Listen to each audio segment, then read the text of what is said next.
aprovechar y mencionar que en el 1984 hubo un hecho sin precedentes bajo el gobierno del doctor Salvador Jorge Blanco. Y hoy tengo de invitado para hablar de este tema a mi amigo, colaborador y también un amigo, no un amigo viejo, sino un viejo amigo. Mi amigo y hermano Héctor Brea Gil. Bienvenido, Héctor. Gracias, Juan Manuel. Así mismo, amigo de más de 20 años, señores. Eso es correcto. 24 años de amigo, así mismo calculado, porque fue en el 2000 que nos conocimos. Eso es correcto. Estaba tú muchachito, me acuerdo yo. Así es. Así es. ¿Cómo ha pasado el tiempo? Y creo que para bien, porque ambos nos hemos desarrollado bajo siempre la verdad, formándonos, preparándonos y qué bueno colaborar contigo en estos espacios y estos temas, Héctor. Claro que sí. Sí. Héctor, como mencioné en el introito que tuve, en el 1984 ocurrió una poblada que empezó todo no solamente con la protesta, que la gente se pensará que la revuelta, que por cierto cumple 40 años en este año, cumplió en abril, empezó que fueron protestas, gente quemando gomas y ya, no. Eso empezó con algo específico, entonces yo quiero que empecemos por ahí. Y bienvenido nuevamente, hermano. Sí, me escucha, ¿verdad, Juan Manuel? Sí, te escucho. Ok. Mira, hay que tomar en cuenta algo. La poblada, lo más determinante y llamativo que tuvo la poblada fue el contexto en el que aconteció, el contexto político en el que se encontraba el país. El país había pasado, República Dominicana, se puede decir que República Dominicana vivió más de 50 años de dictadura, porque a veces la gente piensa que solamente la dictadura fueron los 30 años de Trujillo. No, súmenle los 12 años de Balaguer, porque los 12 años de Balaguer fueron muy difíciles para el pueblo. No se respetaban los derechos democráticos. Y también agreguémosle a eso que desde la muerte de Lilice en 1899 hasta 1930, que fue cuando Trujillo asumió el poder, también la República Dominicana estaba pasando por una situación muy difícil en lo que a la política se refiere. No había una estabilidad política propiamente dicha. Cuando llega Trujillo al poder, que sube con una dictadura, antes de Trujillo ya había opresión, ya habían crímenes políticos, ya habían persecuciones. Eso fue, como dicen, un ensayo, porque el espectáculo fue con Trujillo. Luego de Trujillo viene el Consejo de Gobierno, viene el golpe viene la salida de los Trujillos, que se hicieron manifestaciones en el país entero, destrozos de las propiedades de Trujillo, robos, saqueos, muchísimas cosas. Y vinieron después manifestaciones públicas para que se fueran. Después viene el Consejo de Gobierno, vienen las elecciones, el golpe de Estado a Bosch, el pueblo que se levanta y la Revolución de Abril. Viene un poco de estabilidad en el 66, cuando Balaguer asume el poder, pero Balaguer asume el poder por 12 años y la única diferencia entre el gobierno de Trujillo y Balaguer era que no existía el SIN y que por lo menos se hacían elecciones y allantaban al pueblo. Pero después no había diferencia. Bueno, sí, había una gran diferencia. Que la visión progresista, industrial y de crecimiento que tenía Trujillo no la tenía Balaguer. Y República Dominicana, señores, yo nací en 1975, pero tengo una memoria, miren, que ni internet. Y les puedo decir una cosa. República Dominicana, yo miro la República Dominicana de ahora, y yo miro para atrás y yo le voy a decir a ustedes una cosa, somos un país demasiado diferente. Cuando yo veo imágenes de lo que es República Dominicana hoy, con sus edificaciones, sus avenidas, sus carreteras, sus hoteles, sus industrias, sus negocios, todas estas plazas, todos estos malls, el cambio que ha dado este país, yo digo que somos muy, pero demasiado diferentes. En la década de los 80, miren, para el año 84, que fue el año de la poblada, yo tenía 8 años de edad. Y les puedo decir que si yo recuerdo algo de mi país, por lo menos de la capital, yo conocía mucho el país porque a mi papá y a mi mamá les gustaba mucho salir al interior los fines de semana. yo les puedo decir que usted lo que veía de lado y lado en la calle, en los campos, era miseria. Las calles eran un desastre, las calles estaban llenas de hoyos, las carreteras en este país eran estrechas y no servían. En los pueblos se veía la pobreza. El asfalto no existía, se pavimentaba, era con cemento, cabe destacar. No, y caliche también, sí, caliche, y cosas por el estilo. Y tú ibas, por ejemplo, a un campo y tú veías las condiciones en las que la gente vivía, que eran espantosas. Y la misma capital, la misma Santo Domingo, era la misma ciudad que dejó Trujillo, la ciudad de los barrios, de casitas, le llamaban casitas de guardia, de techo de 2 aguas, de un piso. Los barrios de gente rica eran muy marcados y son los mismos barrios de ricos de ahora. Arroyo Hondo, que Naco, que Piantini, cosas por el estilo. Pero hasta en esos sectores se veía que los hoyos en la calle, que los apagones, y esa era otra cosa, los apagones y la calidad de los servicios. República Dominicana definitivamente era un país pobre. Eso no se podía ni ocultar ni negar. Y un país prácticamente aislado. Era tan tal que tú buscabas un mapa mundi, o lo que fuera, y tú encontrabas más fácil que decía Haití a que decía República Dominicana. Que de por sí en un mapa mundi es difícil que diga República Dominicana, tal vez te ponen DR o RD, porque es que escribir República Dominicana en un pedacito de papel un poco largo. Entonces Haití era más corto, y también el hecho de Haití haber sido una colonia francesa y todo lo que representaba Haití, o sea, como que se conocía un poco más que nosotros, pero de verdad era un país que estaba aislado. ¿Qué pasó? ¿De dónde viene la poblada? Bueno, el 21 de enero de 1983, el gobierno del doctor Salvador Jorge Blanco firma un acuerdo con el FMI, un acuerdo que se llamaba Acuerdo de Facilidad Ampliada, un acuerdo por 3 años con el Fondo Monetario Internacional. El país necesitaba cuarto y había que buscar dinero. Ese acuerdo, lógicamente, con el FMI no te presta sin someterte a algo. Algo te exige. Y lo que el FMI tiende a exigir son controles. El FMI lo que más te pone son controles. Y entre los controles que se acordaron entre el gobierno y el FMI estaba la reducción de los salarios de los empleados públicos de alto nivel. O sea, los funcionarios de alto nivel, vamos a bajarle los sueldos, cosa que debieran hacer ahora, ¿verdad? Había también una contracción del crédito. Había que someterse a austeridad. El gobierno tenía que ser austero, tenía que controlar bien el gasto. Y también un aumento general de precios. ¿Por qué? Porque ¿qué es lo que sostiene la economía de un país? El consumo. El ingreso de divisas, pero básicamente el consumo interno es lo que determina la economía de un país. Te puedo decir que el gobierno de Salvador Jorge Blanco tenía como eslogan que era el gobierno de concentración nacional. Y pese a que mucha gente dice que en el gobierno de Jorge Blanco no se hizo nada, en el gobierno de Jorge Blanco se hizo mucho.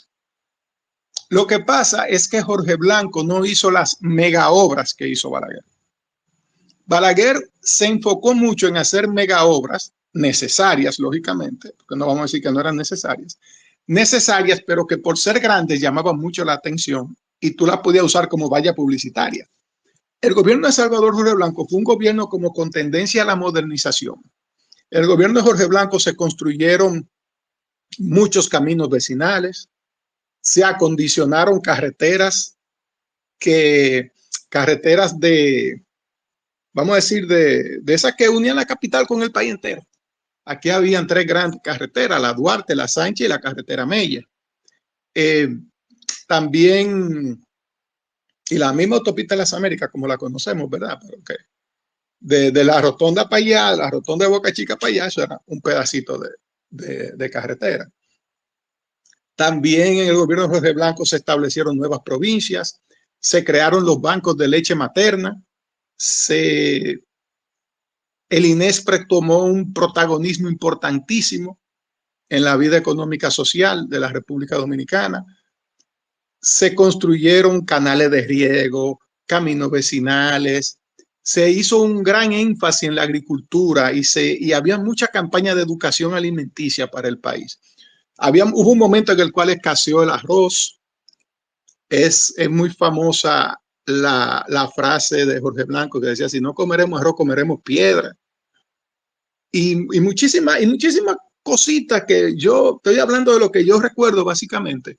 Agregar la campaña de vacunación también contra el campañas polio. De vacunación también. La famosa leche Inespre, que era una leche que le decían leche Conani, pero que le pusieron leche Inespre, que donde está la planta, una planta de leche ahí en Los Mameyes, próximo al Faro Colón, de una marca de leche muy famosa que hay aquí, ahí se procesaba esa leche de Inespre. Y así por el estilo. Con Jorge Blanco se hicieron muchas cosas interesantes. Lo que no pudimos ver fueron muchas mega obras. Pero ¿qué pasó? Que el aumento general de precios al pueblo como que le llegó de sorpresa. El pueblo le llamó a eso como el palo acechado. Se conoció en ese entonces, porque fue algo como que al pueblo como que le cayó así de golpe. Un pueblo pobre, un pueblo que había pasado, caramba, viene de una etapa que todo el que era adulto en ese tiempo, el que no cogió un macanazo en el gobierno de Balaguer, por lo menos un chin de miedo sintió. Entonces, comenzamos a ver un poco de democracia con Antonio Guzmán y vemos como que la cosa de buena primera como que comienza a dañarse. Los disturbios comenzaron primero con huelgas. Lo primero que se hicieron fueron huelgas y aquí las huelgas se confunden con un disturbio. Y no es que la huelga lo que es un paro de labores. Usted puede irse a huelga sin tirar un tiro y sin tirar una piedra. Lo que pasa es que aquí, como al paro de labores siempre lo acompañaba un revolú, la gente, pero allí lo que hay es una huelga. No, allí lo que hay es un pleito. Si no hay paro de labores, no hay huelga. Los ingenios se fueron a la huelga. En ese tiempo había 12 ingenios estatales, señores. 12 ingenios. Tenía el Consejo Estatal del Azúcar. Eran del Estado Dominicano. Jorge Blanco dejó 12 ingenios funcionando. Yo recuerdo que en el colegio le ponían a los muchachitos a cantar los nombres del ingenio. Montellano, Porvenir, Santa Fe, Esperanza, Caey, Catarey, Río Jaina. O sea, uno tenía que saberse los nombres de esos ingenios de memoria. También se fueron a huelga los maestros, se fueron a huelga las enfermeras. Y fueron como esos gremios importantes, comenzaron a irse a huelga y eso iba preocupando. El 26 de noviembre, aparece en escena uno que forma parte ya de la familia de todos los dominicanos y no es el apagón. Que el apagón forma parte de la familia. En la foto familiar hay que poner el apagón al lado. El ITEVI, así era que se llamaba, ITEVI, no ITEVIS como se llama ahora, no, ITEVI, impuesto a la transferencia de bienes industrializados. No afectaba a los servicios, solamente los bienes industrializados y era de un 6%. Fue la primera vez. Eso fue en el 83, En el 83, a finales del 26 de noviembre. ¿Qué pasa? Que el ITEVI pone a la gente a pagar de más, algo que aquí no se hacía, un impuesto de valor agregado al consumo de bienes industrializados, un 6%. Eso definitivamente encareció la vida.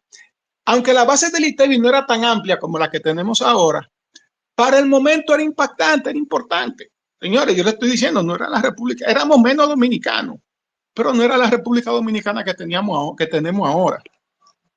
¿Qué pasa? Que cuando estas situaciones ocurren, comienza a dispararse la tasa del dólar. ¿Por qué? Porque la gente comienza que la gente quiere, el que tiene dinero quiere asegurarse y comienza a buscar dólares. Y cuando el dólar escasea, ¿qué pasa? Hay que subirlo. Y cuando sube el dólar, ¿qué pasa? Sube el costo de la vida. Para diciembre, mediados de diciembre, se comienzan a ocupar las casas de cambio. Se comienzan a ocupar, yo me acuerdo de eso como ahora, comienzan a ocupar las casas de cambio con la policía, la guardia. Señores, aquí habían casas de cambio, como ahora mismo hay bancas de apuestas. Usted sale a la calle y usted ve que bancas de apuestas. Aquí habían casas de cambio y mire, usted cogía para el Conde, para la San Martín, la avenida San Martín, el Conde, Parque Independencia. Y estaban los cambiadores de dólares en la calle haciendo señas con el dedo, la seña que hacemos frotándonos el dedo índice con el dedo pulgar, simbolizando dinero. Esa seña te la hacían así plenamente en la calle y eso era una señal de que cambiaban dólares. Y a mucha gente lo estafaban también porque lo engañaban. Como eso era ilegal, la gente iba y le compraba dólares al mercado negro. Eso se estabilizó con Balaguer. Balaguer sí le puso un control fuerte a eso cuando volvió al poder en 1986. En ese periodo del 86 al 96 se hicieron muchos controles. Fíjense que la casa de cambio como que usted ya no la ve. Como antes aquí habían casas de cambio que eso era un control. Aquí había un señor que yo lo recuerdo como ahora, cuando yo era niño, que salía mucho en televisión, que era el banquero Héctor Méndez, el famoso Héctor Méndez, que salía mucho en televisión. Y ese señor era una persona. Ido a destiempo. Sí. Era una persona muy influyente en cuanto al tema del dólar y la tasa de cambio en República Dominicana. Y era sin duda alguna el principal referente, señores, en lo que a casa de cambio se refiere. Que ya todos sabemos cómo terminó Héctor Méndez. Ahí se llevó de encuentro, en su muerte perdió la vida un compañero de trabajo de mi hermana, el chofer Napoleón Reyes, que cabe aclarar que Napoleón Reyes no era chofer de Héctor Méndez. No, Napoleón Méndez fue un testigo. Napoleón Méndez fue testigo de cuando se llevaban a Héctor Méndez y lo agarraron y se lo llevaron a él también. Pero él no trabajaba con Héctor Méndez, trabajaba en Prieto Tours, que quedaba en un edificio propiedad de Héctor Méndez. Prieto Tours estaba abajo en la calle Francia, frente al Palacio de la Policía en La Esperilla. Prieto Tours estaba abajo y Héctor Méndez vivía arriba. Edificio La Moneda, ¿no era? No, era un edificio pequeño. La Moneda estaba en la López de Vega. La López de Vega. Estoy aquí en la Francia, frente al Palacio de la Policía, que fue lo que me llamó la atención, que decían, cógelo, pero lo secuestraron frente al Palacio de la Policía. Sí, pero ahí había una pared muy grande, ahí no había forma, ahí secuestraban a cualquiera. Entonces entra en vigor el ITEVI y comienza la ocupación de la casa de cambio. El aumento de precios general, el aumento general de precios, aprovechan que el pueblo está como en Semana Santa, como descansando, y le lanzan el aumento general de precios. Y ahí comienza el asunto, ahí comienza el problema. Eso está ahí en realidad el 23 de abril. Es que comienza de verdad lo que se conoce como la poblada. El pueblo sale a la calle y sale a la calle en el país entero prácticamente. Y te voy a explicar por qué. Cuando la Revolución de Abril, que ahí murió muchísima gente, que tuvieron que venir los marines de Estados Unidos y una guerra que se armó aquí, se concentró en la capital, la Revolución de Abril. Eso se concentró en la capital. Esto de la poblada, esto fue nacional. Y te voy a dar mi anécdota. Mi madre murió ese mismo año, el mismo 1984, pero un 14 de mayo. Mi madre sufría tenía problemas cardíacos, era una mujer ya de edad. Y a mi mamá la llevábamos, mi papá, mi tía y yo, al Hospital Cabral Ibáez de Santiago, que ahí había un cardiólogo brillante, apellido Curi, en ese momento era jovencito. Y cuando veníamos, el 23 de abril, veníamos de Santiago para la capital, nos cogió la noche porque salimos en la tarde de Santiago. La autopista Duarte no es lo que es ahora. Esa autopista que usted ve ancha de muchos carriles. No, la autopista Duarte era una carretera de 2 carriles. Uno para ir y uno para venir. Malísima y casi sin nada alrededor. De que paradores y esa cosa. Casi nada de eso. Cuando llegamos a Piedra Blanca, unos policías paran el carro de mi papá. Le dice, ¿para dónde usted va? Dice, papá, nosotros vamos para la capital. Dice, no puede entrar a la capital. está prohibido el acceso a la capital. En la capital se está peleando. Papá le enseña su carnet. Mira, yo soy militar. Dice, no, capitán, no, yo lo siento, no lo podemos dejar seguir. Devuélvase. Dice mi papá, pues está bien, papá se devuelve. Mi papá tenía en ese tiempo un sobrino que vivía en Bonao, trabajaba en la Falcon Bridge. Mi primo César, que paz descanse, un gran familiar, muy querido. Y cuando estamos llegando a Bonao, vemos que está la policía en la entrada de Bonao. Dice mi papá, yo quiero entrar. Me dice, no entre a Bonao, que a Bonao no se puede entrar. Dice mi papá, yo quiero llegar al barrio de los gringos, que era el barrio de la Falcon Bridge. Que yo tengo un sobrino que vive ahí, que yo ando con mi esposa, que está mala, mire la hora que hay, no me dejan entrar a la capital. Le dicen, capitán, usted no puede entrar a Bonao.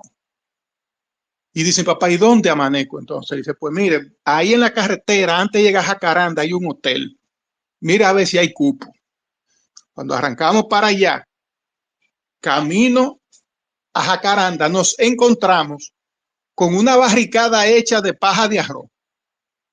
Pero no una barricadita, no. Una loma de paja de arroz que tapaba la carretera.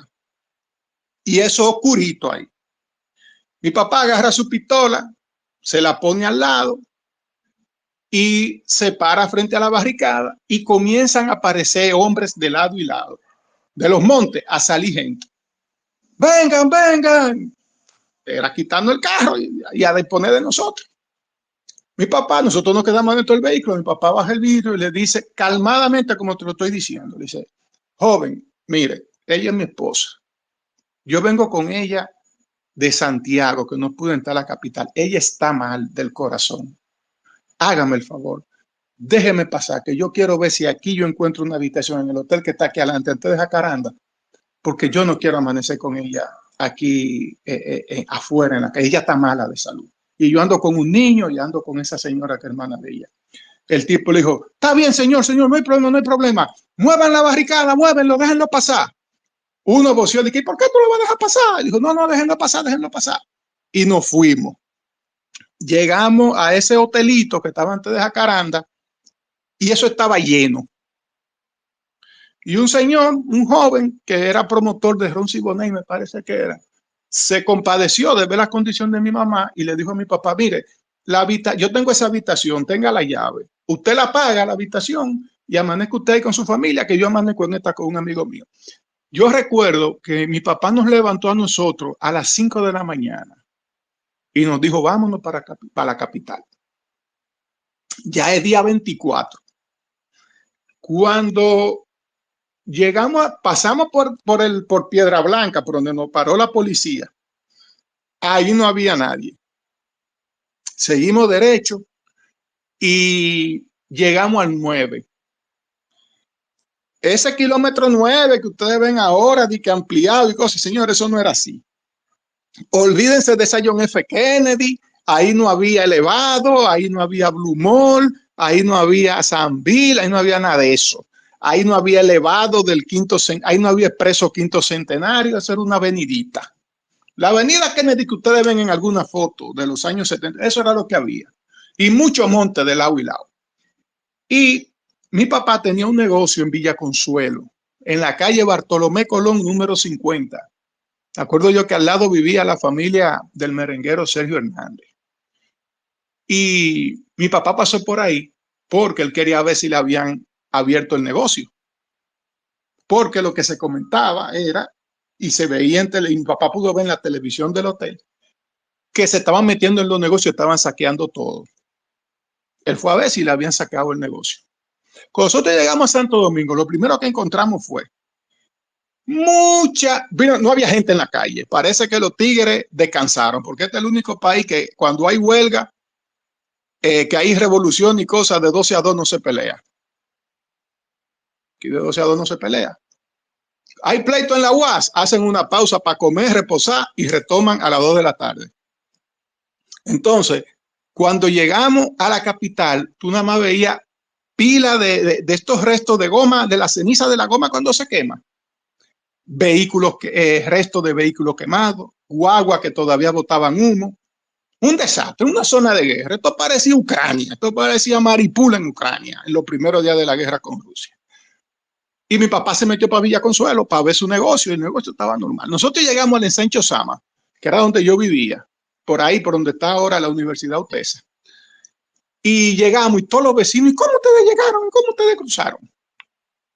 El ensanche Osama siempre fue un barrio tranquilo.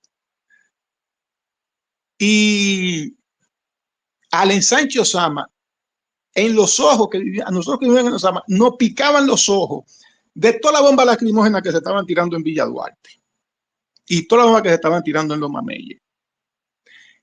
Aquí, las ferreterías, tú no encontrabas grapas. De esa grapa para clavar alambre de púa, tú no encontrabas, porque la grapa la compraban y la doblaban para tirar en la calle, y los carros, a los carros le amarraban escobas en la rueda de adelante y le ponían ramas como de orégano para ir limpiando las grapas.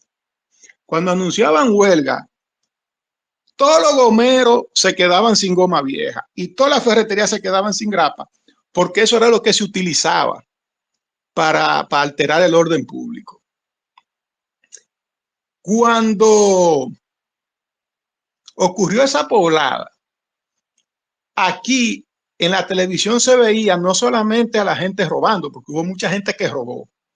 Aquí se rompieron vitrinas de tiendas, vitrinas de bancos, se metían a las tiendas y cargaban con todo. Así esos saqueos que ustedes ven en Estados Unidos, que salen con televisores, que salen con radio, eso usted lo veía por televisión. Usted veía mujer embarazada, usted veía muchachitos, pero también se veía la opresión de la policía y del ejército.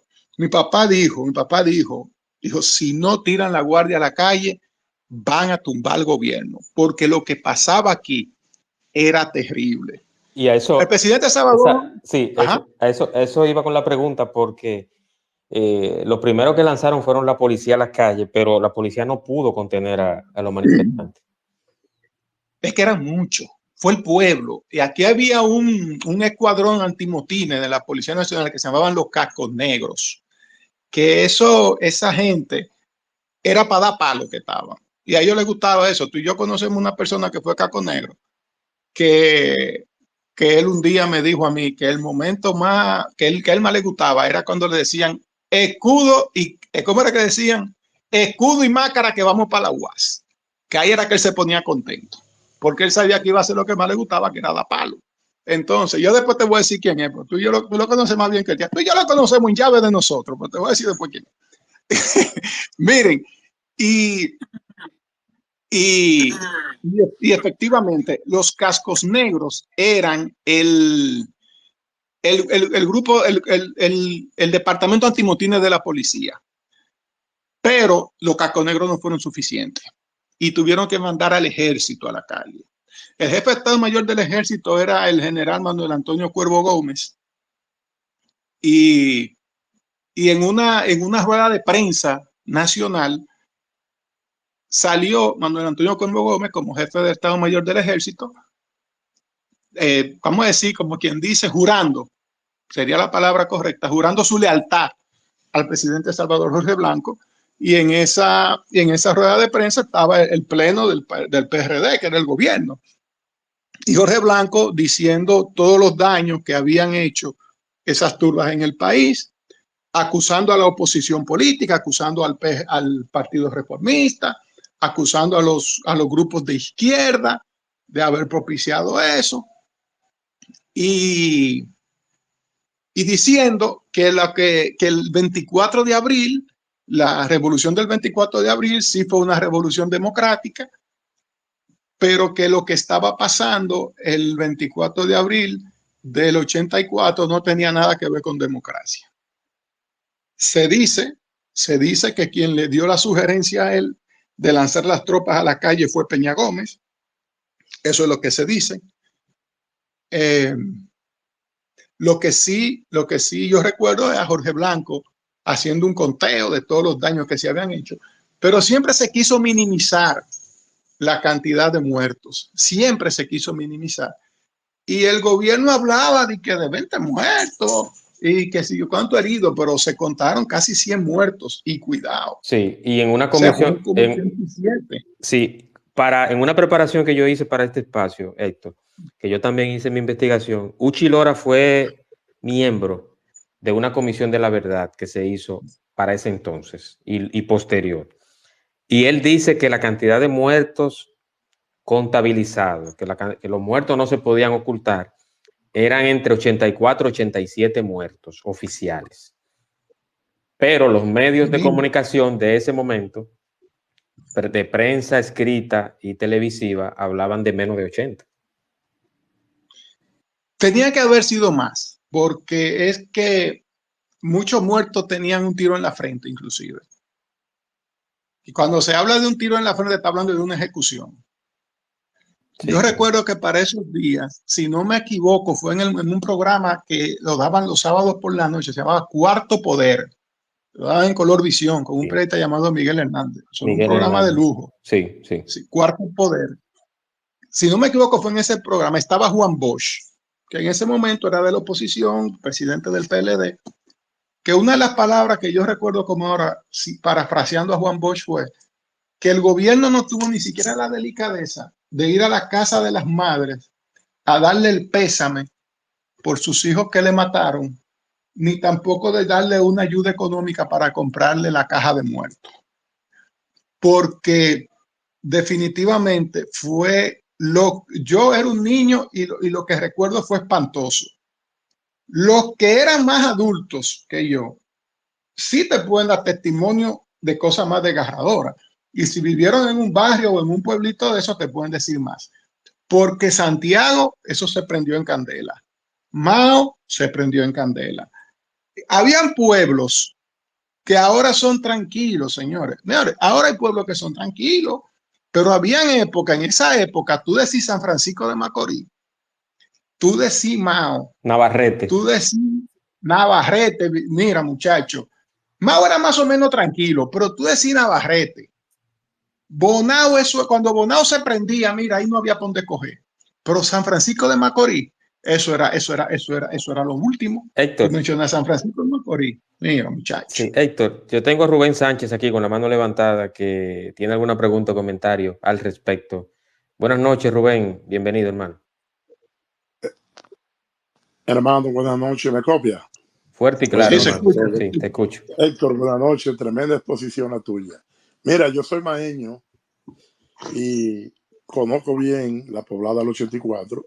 Mi papá militar. Yo soy un ex militar.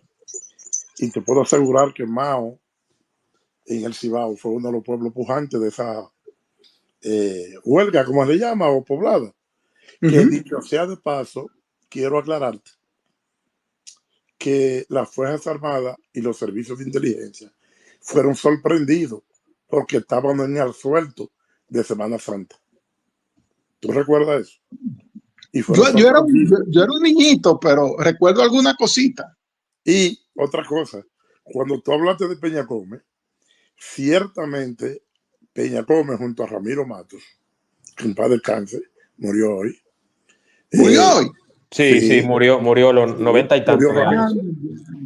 Él era muy amigo de mi familia. El inventor del ERM, una motorizada tipo tanque de guerra, que la Fuerza Armada, no sé si ya la descartaron, él fue el inventor de eso, probó el famoso RM. Sí, y probó el blindaje. Todavía funciona, lo desfilan todavía los 27 de febrero. Y probó el blindaje del papamóvil, creo que en la segunda o primera visita del sumo pontífice al país. Era un tremendo catedrático. Artista, escritor, de todo. Claro, de todo. Mira, todo lo que es las Fuerzas Armadas a nivel educativa hoy, él aportó inmensamente a que eso hoy sea realidad en las Fuerzas Armadas. Los centros de estudio avanzados en las Fuerzas Armadas fueron fundados por él. Volviendo al tema de la huelga de abril del 84, te decía que los militares fueron sorprendidos, los servicios de inteligencia, por el asuelto de Semana Santa. Y ciertamente Peña Gómez, en la primera brigada del Ejército Nacional, en Pedro Brandt, en el 25, como le llaman, le habló a la tropa junto al jefe de Estado Mayor, como tú decías, Manuel Antonio Cuervo Gómez, y estaba Ramiro Mato González. Y él le dijo claro que si el ejército no hacía su parte, al gobierno lo iban a tumbar. Y déjame decirte que lo tambalearon. Porque Sí, en el 84 por la mañana, la capital daba grima. Y desde azotea habían, yo no quiero decir delincuentes, prefiero decir protestantes. O personas que no iban de acuerdo con las medidas del gobierno, porque eso vino por la firma del Fondo Monetario. Pues. Entonces, sí. le tiraban desde la azotea, oye esto, hermano, desde la azotea le tiraban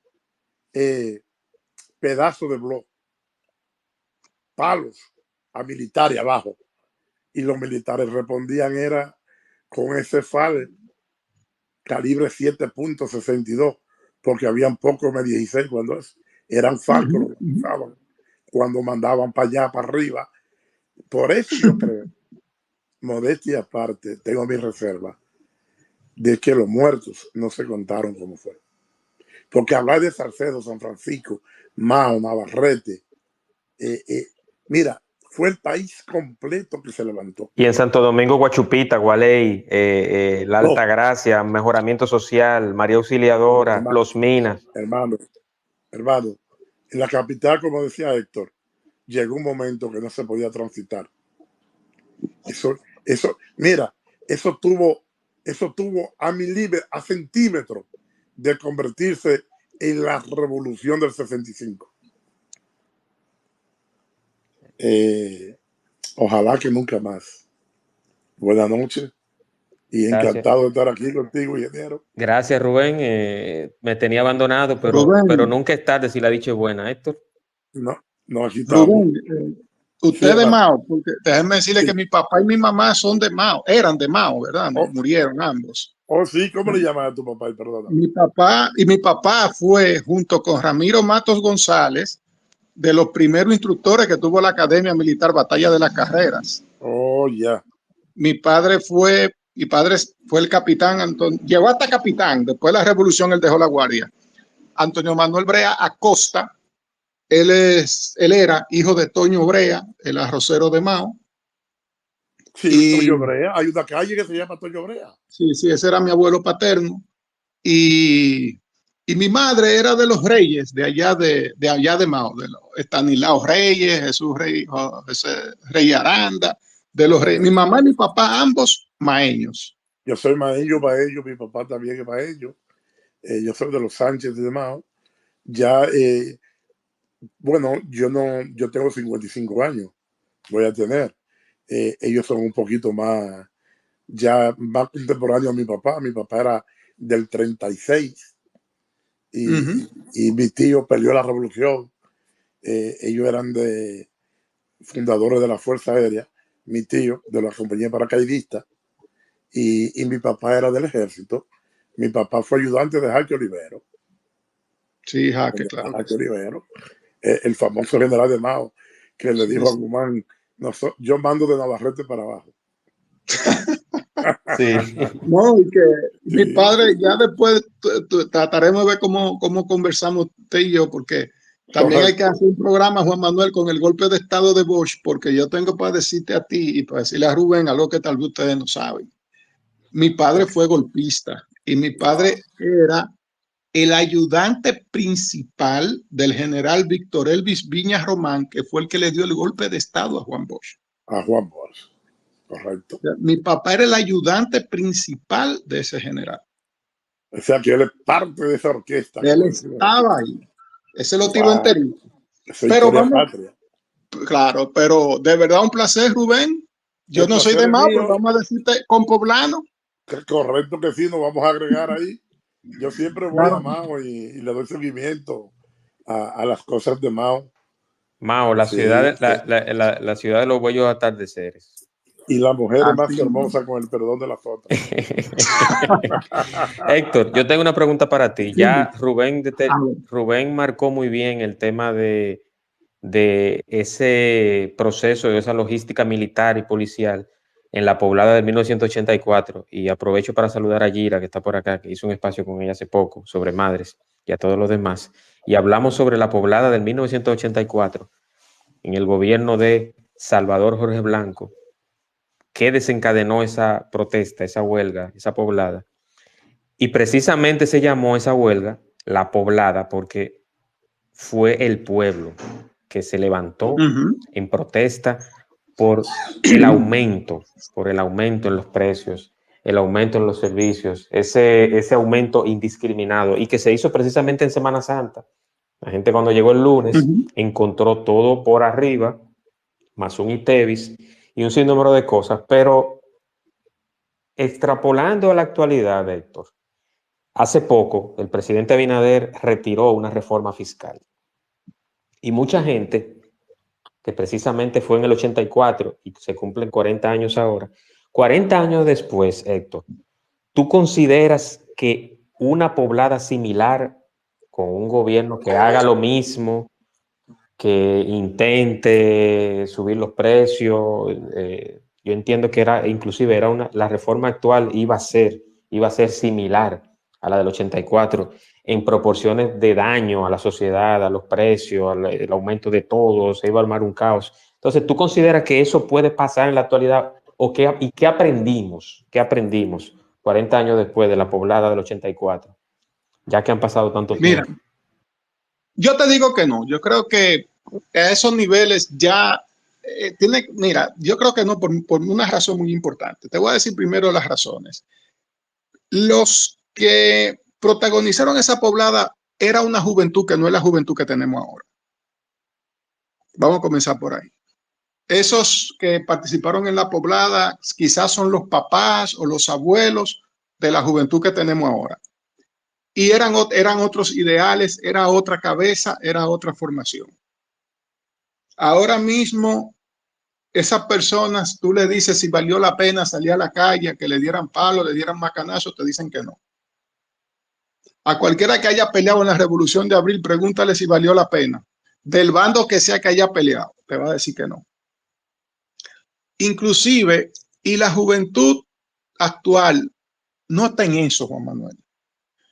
Si tú te fijas, ¿quiénes fueron a las vistas públicas al Congreso a protestar? Tú no viste jóvenes ahí.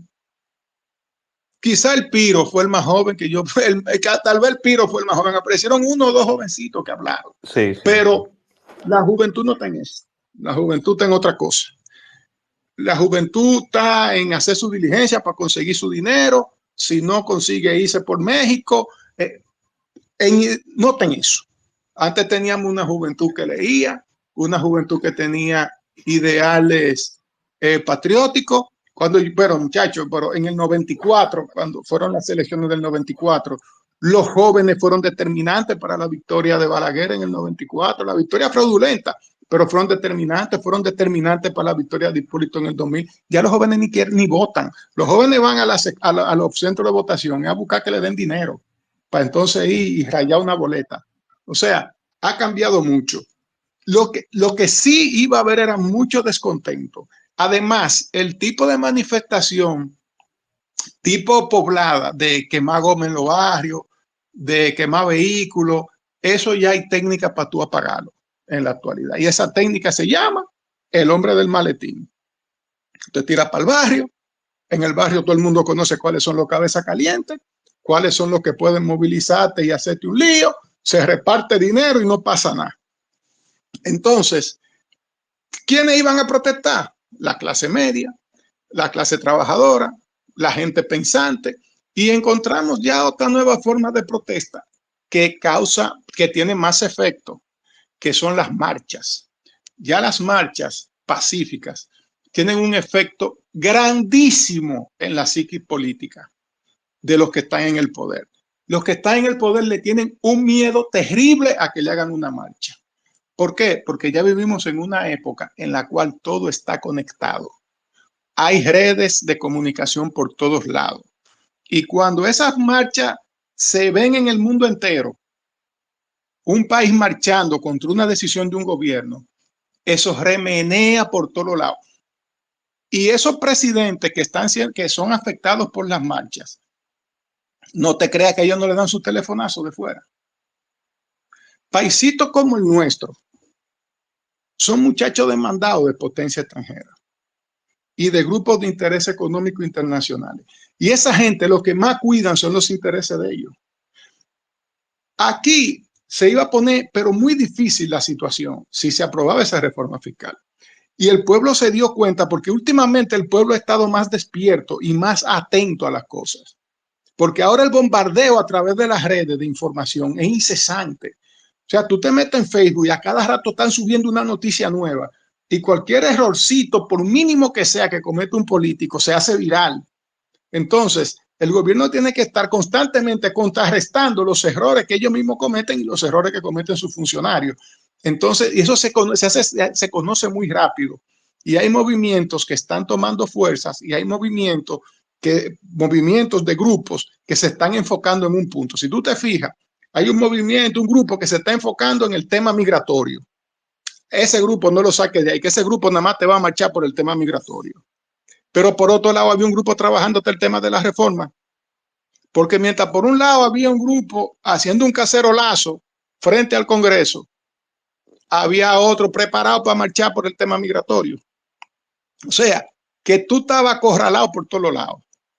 Entonces venía la reforma constitucional, de una vez apareció un grupo, ¡ay, párame eso ahí! Espérate, y tuvieron que como que aguantar algunas cositas. O sea, ya en estos tiempos los gobiernos están como acorralados como por mucho lado y tienen como poco espacio para moverse. Y ya la protesta a través de las redes sociales, las marchas pacíficas, lo demostraron en Puerto Rico, lo han demostrado en muchísimos sitios, tienen un efecto. Y aunque quizás las marchas que se han hecho en Venezuela, las que se han hecho en Cuba, no han logrado su objetivo de un cambio de gobierno, sí ha logrado llamar la atención de la comunidad internacional y que la comunidad internacional en base a eso presione a esos gobiernos y le ponga la cosa más difícil. Lógicamente, el gobierno come filete mientras el pueblo pasa hambre, pero en estados democráticos como este y como República Dominicana es un país que depende mucho de la inversión internacional, entonces una presión de ese tipo aleja el dinero y el dinero es fundamental para tu hacer política. Yo no creo que aquí se pueda repetir una poblada, una opinión muy personal mía. Tiene que pasar algo muy grande para que eso suceda. Yo tampoco creo que se repita una revolución como la de abril, porque es que eran otros ideales, era otra mentalidad, era otro tipo de gente. Los que protestaban en la UAS en los 12 años de Balaguer, óyele los nombres: Amin Abel Hasbún, Narciso González, Sagrario Díaz, cógele los nombres. ¿Quiénes eran los líderes de la juventud de los 12 años de Balaguer?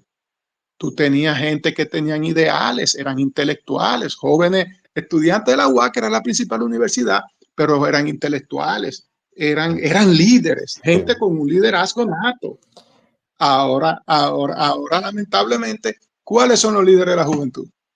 Dime, mencióname dos y tú vas a ver qué son. Te iba a mencionar uno, pero iba a ser un chiste, entonces mejor me lo omito ese nombre. No, porque es que no hay, es que no hay, o sea, no hay un referente para la juventud. Y el que tú me puedas mencionar no se compara en nada con uno de los que yo te mencioné. No, hay un líder de la juventud que comienza con S y termina con M. Empieza con S y el apellido con M. Ese aparentemente es un referente en la juventud, pero nada. Pero tú sabes de qué tipo de... Por eso es que yo te digo, ya tú ves, tú mismo te respondiste, por eso es que tú nunca vas a ver una poblada. Exactamente. Porque esa juventud que lo sigue a él no es una juventud idealista. No. Entonces, olvídate que eso no van a hacer eso nada más, ¿tú sabes cuándo eso van a hacer una poblada? Cuando le suban el romo. Sí. Porque aquí, tú quieres saber qué pasa, que aquí meten muchísimos préstamos y nadie va al Congreso a protestar. Aquí hacen muchísimas cosas y nadie va al Congreso a protestar. Sin embargo, cuando aquí aprobaron la ley contra la juca, fueron todos los juqueros a protestar frente al Congreso. Eso es correcto. Y los dueños de discotecas.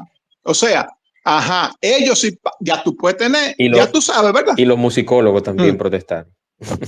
Ya tú sabes. Entonces, prohibido los que la ley antirruido. ¿Quiénes fueron a protestar? Todos los bullosos protestan. Entonces, ¿quiénes son los que salen a protestar? Los que violan la ley, los que quieren, los que son sanos, los que quieren el respeto a la ley, no protestan, se dejan abusar. Se dejan abusar. Sí. Entonces, Héctor, con Poblada no cuento por ahora. Héctor, hay un personaje, ya que tú mencionaste parte del gabinete del entonces presidente Salvador Jorge Blanco, que gobernó República Dominicana del 82 al 86. Dicho sea de paso, fue el único presidente procesado judicialmente, que su condena la llevó el juez Juan María Severino, y el abogado que encabezó la defensa del Estado fue Marino Vinicio Castillo Vincho. Entonces, en el gobierno de Jorge Blanco, en el gabinete, había un señor llamado Atuey de Camps Jiménez, que ya que tú mencionas los líderes estudiantiles, él fue un líder estudiantil en la UAS. De hecho, me parece, si mal no recuerdo, que el señor Atuey de Camps Jiménez fue líder del FELABEL o de la FED. No recuerdo cuál de las de la FED, Federación de Estudiantes Dominicanos. Es correcto. Entonces, ¿cómo él da el salto de una tendencia de izquierda, una tendencia de protesta, de revolución, de cambio, de apoyo a la masa estudiantil universitaria, a ser parte del centro derecha, de la oligarquía, del populismo, de la política rancia y dañina de República Dominicana? ¿Cómo él da ese salto? Y que dicho sea de paso, en esa rueda de prensa que hizo el presidente cuando la revuelta y la poblada, él estaba entre el presidente de la República de ese entonces, Jorge Blanco, Peña Gómez, y el jefe de Estado Mayor, Manuel Antonio Cuervo Gómez, ido a destiempo también. Mira, lo que pasa con Atuey de Camps es que Atuey de Camps era, si no me equivoco, secretario de Estado de la Presidencia. Secretario de Estado de la Presidencia era lo más poderoso después del presidente. No era el vicepresidente. Jorge Blanco no tenía presidente. El presidente de Jorge Blanco se le murió temprano. Sí, murió creo. González Mármol. Yo creo que no llegó ni a juramentarse. Sí, murió. Creo que no llegó ni a juramentarse. Murió antes de los 6 meses, según tengo entendido. Sí. Ok, entonces no tuvo vicepresidente. Y Atuey de Camps era secretario de Estado de la Presidencia, si no me equivoco. Y era una figura muy reconocida. Y uno de los solteros codiciados que había en el país. También hay un detalle. El PRD siempre fue un partido de centro izquierda, no fue un partido de centro derecha. Centro derecha era Balaguer. Centro izquierda era el PRD. Inclusive el PRD, recuerda que Peña Gómez llegó a ser vicepresidente del Internacional Socialista. Y a Peña Gómez se le relacionaba mucho con la izquierda. Inclusive se decía que Peña Gómez era comunista. Se decía eso, que Peña Gómez era comunista.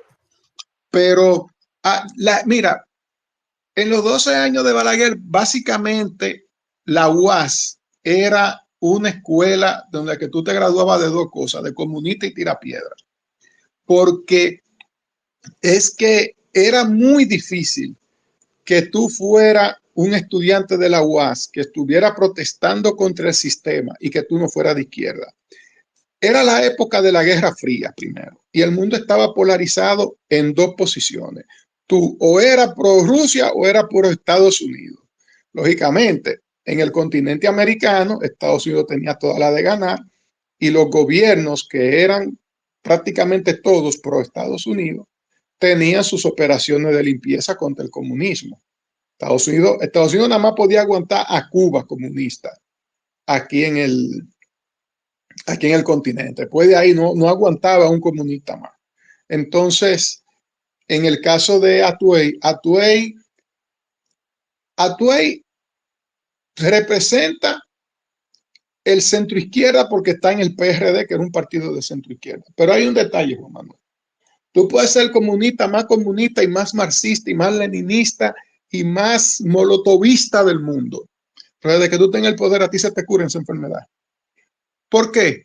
Porque es que cuando tú estás en el poder manejando recursos, manejando fondos, Tú vas a creer en Karl Marx y tú vas a creer en Friedrich Engels. Búscame un presidente comunista que sea pobre. Búscame un líder comunista que sea pobre. Ninguno son pobres. El comunismo les ayuda a ellos a influenciar en las masas, a ganar seguidores, a crear hasta cierto punto un liderazgo. Pero también esa gente someten a la pobreza al pueblo, pero ellos viven como reyes. Son millonarios. Ninguno de esa gente, ninguno de esos líderes comunistas ni socialistas del mundo que logran el poder son pobres, ninguno. Ninguno. Se podría decir tal vez que Mujica, el de Uruguay, que sí ha demostrado ser un hombre austero, un hombre que tiene otro tipo de principios, pero no, ni hablar de Maduro, ni hablar del de Nicaragua, y mucho menos de los Castros. O sea, es imposible. ¿Tú querías partido más moralista que el PLD? Tú querías partido más moralista que el PLD, que tú lo veías haciendo rifa, tú lo veías en los semáforos vendiendo el periódico La Vanguardia del Pueblo, tú lo veías con una alcancía recogiendo chele. Tú querías cosas más que se viera más como que se le notara más como la pobreza, la austeridad que a un PLDista de los años 80, antes del PLD llegar al poder. Sí, sí. No había cosa que se... Óyeme, el PLDista, mira, tú veías una persona vestida fuera de moda, con una campana, una camisa de poliéster y un afro en los años 90 y tú decías ese del PLD, porque era como el colmo del atraso en todo el sentido de la palabra, porque se vendían como los más austeros, los más serios, los más moralistas, los que no rompían un plato. Y señores, ahora, ¿qué imagen tiene el PLD? ¿Cuál es la imagen del partido más corrupto que ha pasado por República Dominicana? Esa es la idea que se tiene. Y la famosa frase... Ojo, Héctor, no estamos haciendo juicio de valor, sino lo estamos que... hablando de la imagen que tienen, de la imagen que tienen. Exacto. O sea, porque nosotros no estamos jugando a nosotros, sino la imagen que tienen. Y sin embargo, y una frase que se hizo famosa, andaban en chancleta y ahora andan en jipeta. O sea, todo el que es dominicano sabe que eso se ve así, pero no es solamente ellos. Todo el que alcanza el poder abusa del poder, porque lo hemos permitido y porque históricamente, desde 1844, señores, desde 1844, este país ha sido así. Esto no es de que de los últimos años. Desde el 1844, desde que Mella tiró el trabucazo ahí frente al Romódromo, en la zona colonial, desde ahí somos así. Así es. Vámonos con Rubén nuevamente. Adelante, Rubén. Héctor y Dígame. Juan Manuel, quiero decirte en cuanto a Tuedecán Jiménez, primero yo no sé si usted recuerda que él era subsecretario administrativo de la presidencia. Incluso se le vinculó a que no bien llegó al cargo y de una vez le asignaron de la dirección de drogas de una agencia de narcóticos, le asignaron un Mercedes-Benz. O sea que aún él teniendo dinero, que yo no recuerdo cómo lo consiguió por ahí por Cotuí, pero como decía Héctor, no hay que engancharse a políticos, las cosas cambian automáticamente. Eso es así. En cuanto al PLD, por eso levanté la mano.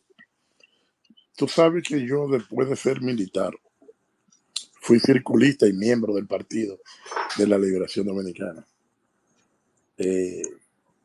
A un nivel no del Comité Central, pero a un nivel de dirección. Y eso es cierto, pero también es un engaño, lo de la pobreza. Porque ahí está Héctor, por ejemplo, que debe conocer la historia de Mao. En Mao, muchas familias pudientes, incluso banqueros reconocidos, como los tíos, eran PLDistas, eran ricos. Sí. La familia de Jaime David eran pobres. No, claro. Y así habían muchos. Yo creo que ellos vendieron más esa imagen de humildad para engañar al pueblo, como vino Fidel con el crucifijo, que realmente, y no quiero decir que no eran pobres, es verdad, había muchos pobres, y eso se sintió en la administración, eso se vio, pero dentro de ese cuadro, como le decía este famoso periodista que murió, el de la Z, Álvaro. Alvarito, la logia al comité político, la logia del PLD. Ahí había gente con dinero. Sí, sí. Pero él le decía, Rubén, más la logia, no era tanto por un poder económico, no era por un poder económico per se. No, ¿Sabes qué era por lo que encerraban? Exacto, era una logia porque era un círculo tan cerrado y aparte de eso eran mentes, por ejemplo, en el momento en que Leonel Fernández estaba en el PLD, y lo voy a tomar de ejemplo, Leonel inclusive en una ocasión dijo que nadie podía conceptualizar, pero no solamente eso, fíjense que sus cercanos antes y ahora adoptaron hasta la misma modalidad de la voz de Leonel Fernández. Claro. O sea, era efectivamente una logia. Y tú sabes lo que yo no le perdono a Leonel, que cuando él llega al poder, los miembros del comité político, creo que eran 21 o 22, o sea, y eran hasta honorables. Porque al hablar de Vidó Medina, del vivo líder de ese tiempo, que nadie lo conocía, el hablar de Franklin Almeida, que venía de la universidad, de ser rector, Lidio Cadet, eran honorables. Y esos honorables, bueno, mejor dejarlo ahí para no. Mira, volviendo a la poblada de un prontico, Héctor, tú sabes también por qué es difícil la poblada. Porque tú te acuerdas que los militares antes, lo viviste, tú lo viví yo en mi casa, con nuestro padre y después yo, que fui militar, pero en otra época, más abierta. Los militares no convivían con los civiles. Pero ahora los militares se juntan más militares con civiles que militares con militares. Entonces eso todavía hace más difícil la poblada porque ambas partes se ponen de acuerdo en contra de la propia violencia o se convencen. Ya el militar no quiere atacar al ciudadano porque o va enamorado a la calle o anda de discoteca en discoteca o de teteo en teteo, como dicen ahora. Entonces no le conviene exponerse con el pueblo porque se hizo amigo del pueblo, que era lo que no pasaba en los 12 años y anterior a los 12 años y posterior a los 12 años. Todavía en los tiempos de Blanco, los militares no eran tan abiertos. Eso hay que agradecérselo al PLD. Hay que ser honesto. Los militares se democratizaron más en los gobiernos del PLD o se volvieron más corruptos. Para ser sincero, eso yo creo. Perfecto, gracias Rubén. Héctor. Bueno, también hay que decir algo, y es el hecho de que el mundo cambió y los intereses de la gente andan por otro lado. Antes los intereses eran colectivos.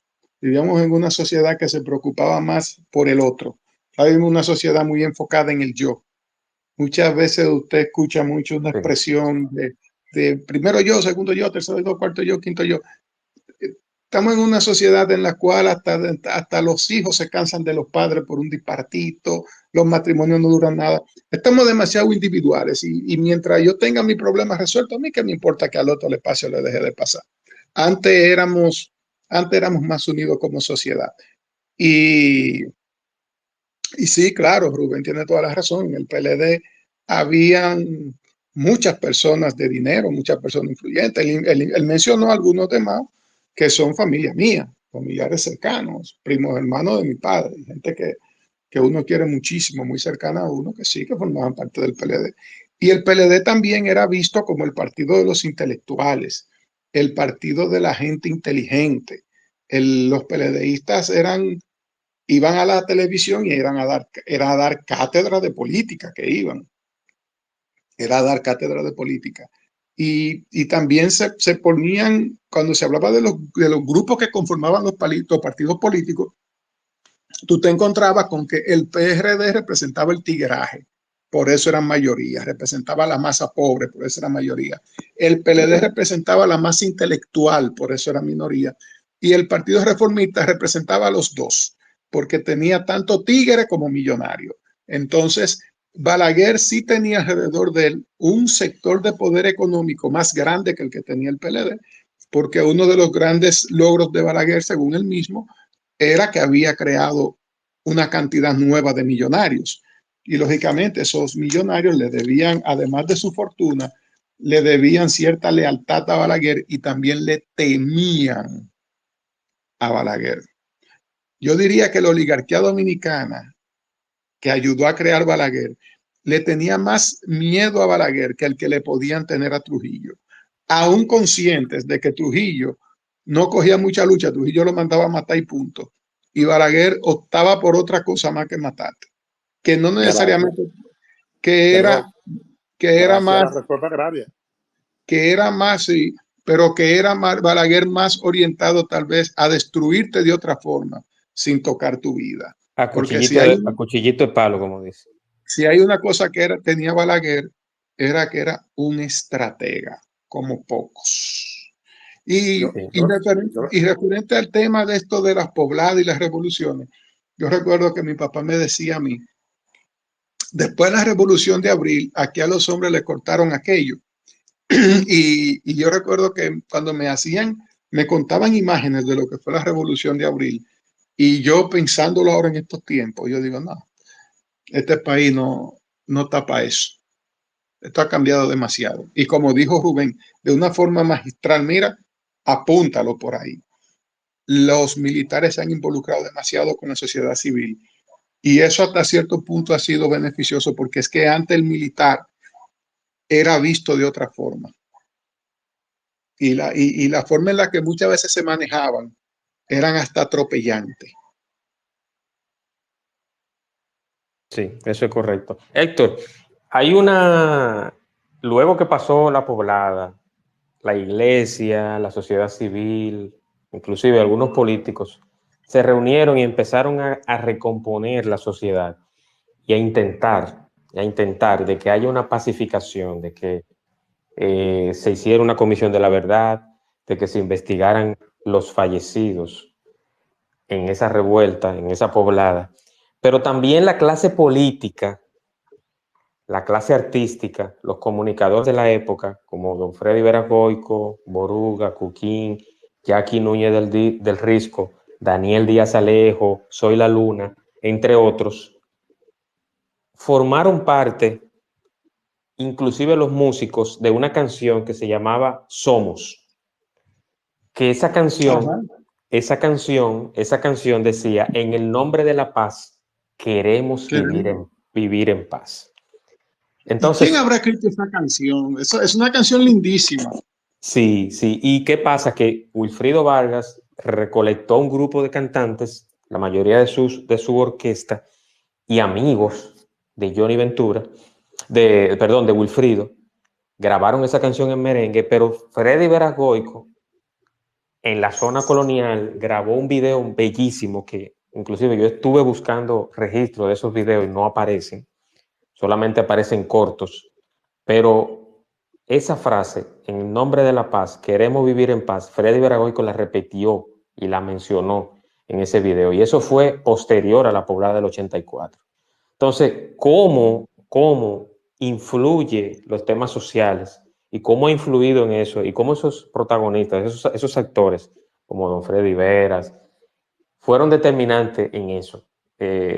Sabemos que Freddy Veragoico le hizo una entrevista un mes antes a don Antonio Guzmán Fernández, le entregó un reconocimiento y siempre se vinculó directamente a Freddy Veragoico con don Antonio Guzmán. Freddy en muchas ocasiones dijo que él consideraba que había sido el mejor presidente de este país. Entonces, háblame un poquito de esa parte que poca gente conoce, de esa pacificación y de esas canciones y de ese momento de que la gente dijo, concho, tanto muerto, hay muchos problemas, vamos a vivir en paz, queremos vivir en paz. Sí, esa canción la escribió, ya lo acabo de encontrar, Víctor y José Antonio Rodríguez, fue que la escribieron. Y esa canción fue un himno y participaron muchos artistas jóvenes de la época. Se grabó un video, clip también, y en las escuelas ponían esa canción. O sea, era una canción que la ponían en las horas de recreo y en los actos de entrada. Y eso se convirtió en un himno. Y sí, definitivamente hubo una pacificación. El país se pacificó. Y se pacificó tanto, pero tanto, señores, que el PRD casi ganaba las elecciones otra vez. Y no tan solo que casi ganaba las elecciones, que se dice que la ganaron las elecciones. Se dice que el PRD con el candidato Jacobo Masluta, porque no existía la reelección, el PRD, no es que no existía la reelección, el PRD no permitía la reelección. Por eso Jorge Blanco no aspiró a la presidencia y se hizo una convención en la que participaron Peña Gómez y Masluta y ganó Jacobo Masluta, que pertenecía a la facción de Antonio Guzmán, pero que el PRD tenía dos facciones, la de Guzmán, que estaba Masluta, que era el vicepresidente de Antonio Guzmán, y estaba Jorge Blanco y Peña Gómez, que eran bandos rivales. Entonces, cuando se fueron a la campaña, una de las cosas que se dicen históricamente que Jorge Blanco no apoyó a Masluta y que Jorge Blanco le entregó el poder a Balaguer habiendo ganado Jacobo. Y al final Balaguer lo terminó metiendo preso, cosa que Jorge Blanco no esperaba. Aunque le advirtieron que él iba preso, aunque se lo dijeron, tú vas preso aunque tú le entregues a Balaguer. Pero sí, hubo un proceso de paz, verdaderamente lo hubo. Y porque fue una experiencia muy, muy fuerte, muy grave.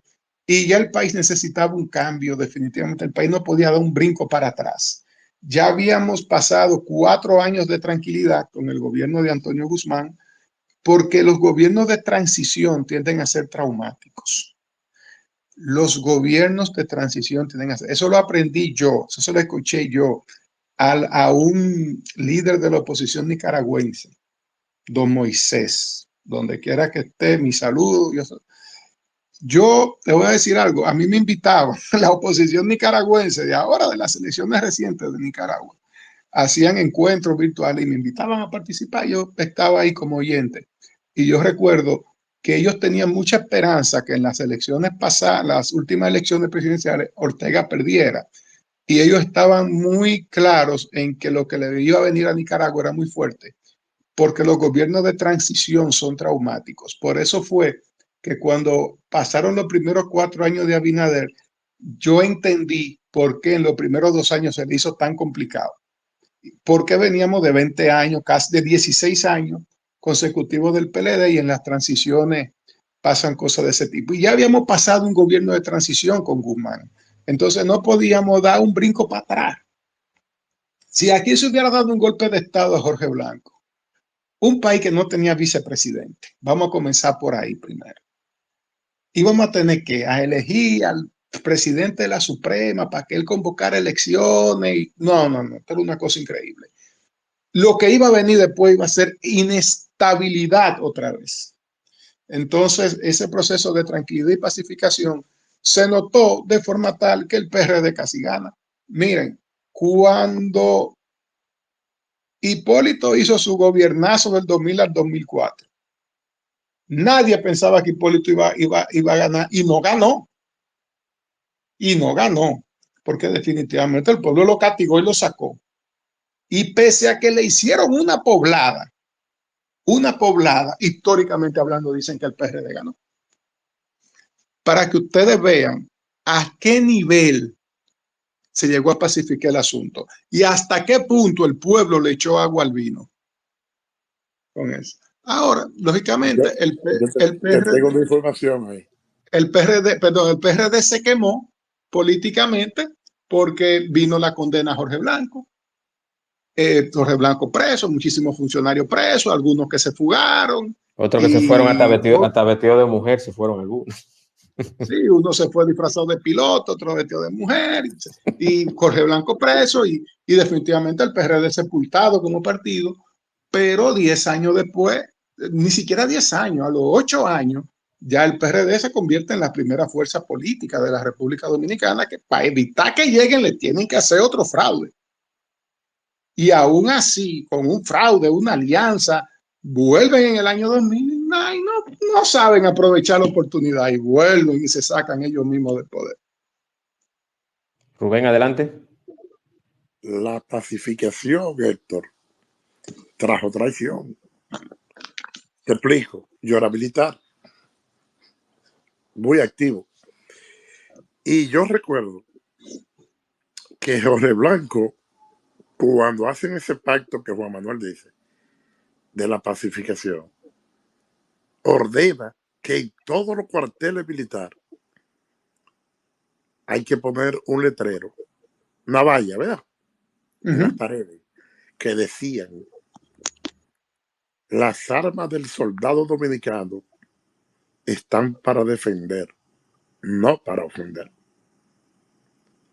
Y los militares mandaron a la familia a votar en contra del PRD. Eso es historia patria. Te estoy dando ese dato.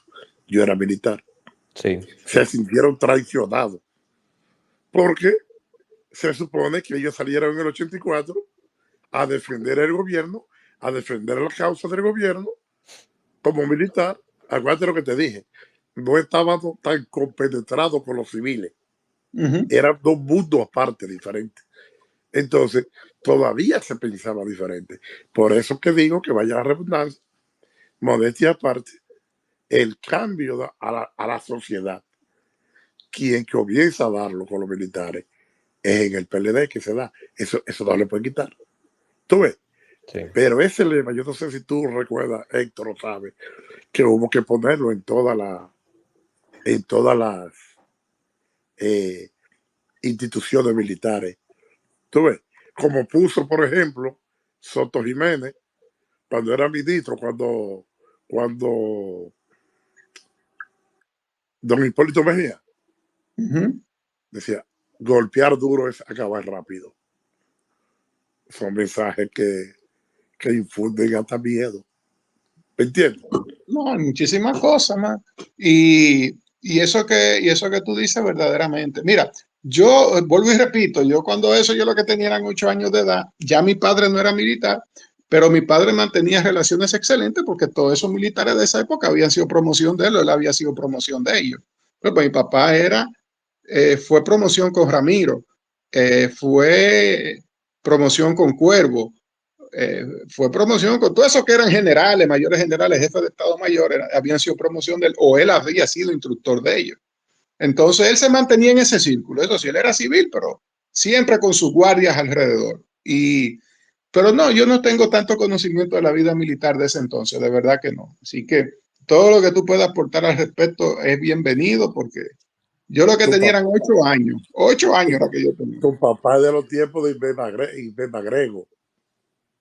Bueno, no fueron promoción, pero mi papá fue promoción de Roja López, La Chapelzuero, de Román. Bueno, ya tú mencionaste Román ahorita. Franco Badía, Cuervo Gómez, Jan Aguacanaán, Rafael Tomás Fernández Domínguez, que él era compadre de mi papá y primo de mi mamá. Sí, sí. O sea, es el grupo de él. Ese era el grupo de él, de ese grupo que mi papá de la promoción de 1954.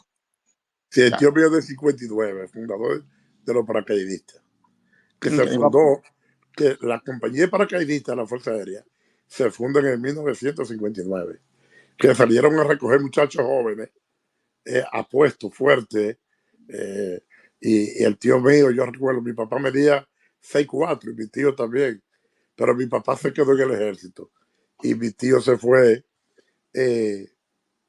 a la Fuerza Aérea. Mira, yo tengo muchas historias de la Fuerza Aérea y cosas que mi tío, que en paz descanse, usó la confianza de decirme. Y llegó un momento que yo culpaba a Balaguer de muchas cosas. Oye esto. Y él me trató de convencer. Y me dijo: ¿tú recuerdas cuando Balaguer en un discurso dijo que tenía generales incontrolables? Él se refirió a generales que le hicieron el juego a Juan Bo, al mismo Trujillo a él, porque eran tenientes y capitanes, ya eran coroneles, y llegaron a generales, y él lo protegió. Pero esa gente, durante la Guerra Fría, que tú decías, que la preocupación de los Estados Unidos, ¿cuál era? Lo que tú mencionabas, el comunismo. Y como el comunismo venía creciendo en América Latina, y se estaba reclutando gente en los pueblos, por ejemplo, en Santo Domingo, en Santiago Rodríguez, reclutaban ellos muchísimos jóvenes y los mandaban para Rusia a estudiar a través del partido, de organizaciones comunistas, izquierdistas. Entonces, ¿qué trae eso? Cuando Balaguer hablaba de incontrolables, me decía mi tío, en paz descanse, Rubén, aquí habían generales que se reunían en alta mar con mucho cuarto, con gente de la CIA y con mujeres en yates, que la CIA le daba cuarto para que persiguieran universitarios y a esos contingentes de muchachos jóvenes incursionando en la política de izquierda. Increíble. Le dije, ¿verdad? Me dijo, había cosas que a Balaguer se le iban de la mano. Entonces yo le decía, tío, pero él era el presidente. Y me dice, ¿y tú crees que el presidente lo domina todo? Oye, Eso es así, y, eso es así. y, y un militar de carrera, mi tío. Mi tío hizo un trabajo y en la revolución, ¿qué trabajo? Yo no sé, pero hizo su trabajo como militar. Y ese grupo fue premiado y fueron enviados al Banco Central. Son fundadores del Banco Central, 1973, 8 años después de la revolución. Los premian que a todos los oficiales los mandan y lo entrenan fuera del país para la seguridad del Banco Central. Y ahí murieron todos, siendo ejecutivo de seguridad, por así llamarle, del Banco Central.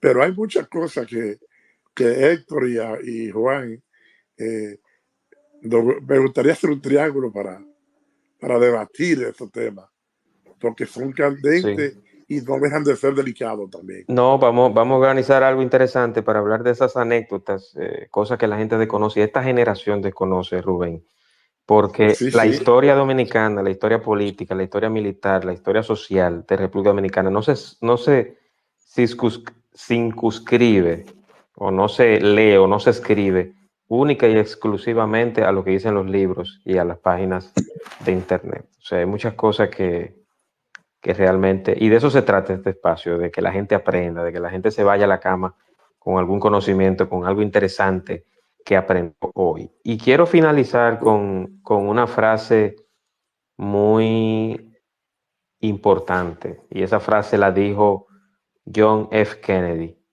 No pidas o no preguntes qué hace tu país por ti, sino qué tú vas a hacer por tu país. Entonces, con esa frase yo quiero cerrar el espacio, darle las gracias Y a mi invitado, a Héctor Brea, darle las gracias a Rubén por el aporte Héctor, también. Héctor, Dígame, buenas noches. dígame, Rubén. Héctor, tengo que hacerte una pregunta rápida. No me cierres. Juan, dame un segundo. Sí, adelante. El doctor Héctor Brea de Mao, que es psiquiatra, que fue Sí, director regional del Hospital de Mao, ¿es sí. tu hermano o es tu primo? Mi primo hermano. Ah, está vivo él, ¿verdad? Sí, claro, claro. Nos Da- juntamos todos los diciembre. Y a veces nos vemos, a veces nos vemos. Yo lo veo. Él está muy bien, está El muy bien. mejor director regional que ha dado salud pública, hermano. Un Dámelo un abrazo. un intelectual de los pocos, como poco en este país. Cantante lírico, Yo escritor, creo que él tiene un músico. hermano aquí en Manhattan que es médico, No, no, no. o primo de él. Debe Él es ser Mao primo. también. Debe ser primo, Oh, pero no hermano, no. No, no tiene el médico solamente él. O sea, en ya. el grupo de nosotros, los primos hermanos, el único médico es él. O sea, él es médico, psiquiatra y yo soy psicólogo clínico. Los únicos que bregamos con trastornos mentales y más o menos cerca de la medicina somos él y yo. Entonces, Héctor, la casa que ustedes tenían en la Máximo Cabral ahí, No, próximo al Instituto Comercial Santa Cruz, ¿ustedes la tienen todavía? no, es que esa casa no es mía. No, Con esa es Emilio casa Andrés. de la familia de él, no es mía. Oh, ya, de la familia, ya. De la familia de Ok, él. ok. Y para terminar, ¿cómo ven ustedes las elecciones de aquí, de Estados Unidos? Ay, ya, rápidamente. Ahí Juan Manuel va a tener que hacer un programa porque él Juan tiene Manuel, yo estoy programando el próximo martes, que es precisamente el día de las elecciones, un espacio especial con un invitado, politólogo y experto en política internacional, pero todavía no me ha confirmado, o sea, él me confirmó que sí, pero no lo he publicado porque él tiene un tema con una cadena internacional que él justamente ese día va a hablar. Entonces me dijo, mira, Juan Manuel, él me dijo, mira, Juan Manuel, yo no te quiero quedar mal, pero entonces, como es en el transcurso entre 7 y 9 de la noche que él le van a avisar y él se va a hacer una conexión remota, porque él vive en República Dominicana, entonces yo le dije, lo mío es remoto también, él está en Santo Domingo y yo estoy en Punta Cana, entonces está en veremos, no lo hemos publicado por eso, pero está confirmado, está confirmado. Correcto. Héctor, como tú eres psicólogo clínico, yo te voy a hacer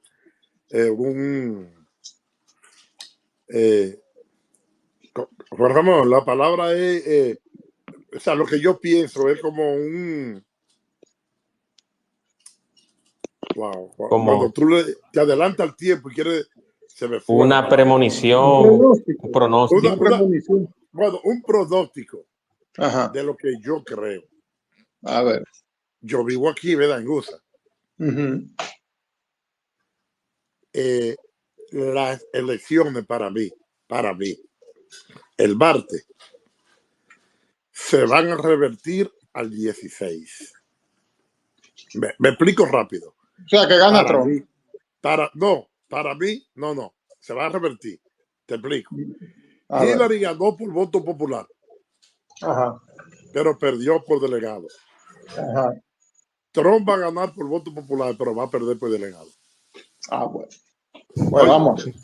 Esa es mi predicción. Mira, yo voy a ser tremendista y Gira vive en Estados Unidos y quiero también hacerlo extensivo a ella.